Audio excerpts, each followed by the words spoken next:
সেরকম কিছু না ভাই, মেয়েটার ব্যবহার এত সুন্দর না, মেয়েটাকে আমার খুব ভালো লেগে গেছে। কি বললি?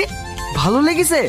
এই কথা যদি তোর বাপ জানতে পারে না, তাহলে আমাদেরকে পোস্টমর্টম করে এই ব্যান্ডের জন্যই বাড়ি পাঠিয়ে দেবে। চ বিল্ডিং এ চ।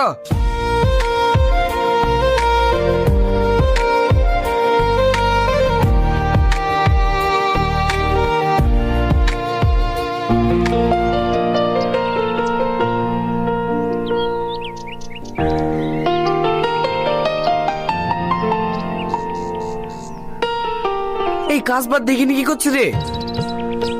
ই শালা, এ করছে কেন রে? ইয়া ছাড়া কোনো উপায় নাই ভাই, কালকে থেকে ওকে দেখতে পাইনি, মনটা খুব আনচান আনচান করছে। তাই ভাবছি ওনারা দিতে যাবো আর ওকে দেখে আসবো। তুই যা লাগিস মনে হয় সত্যি সত্যি আমাদেরকে প্যাকেট করে বাড়ি পাঠাবে।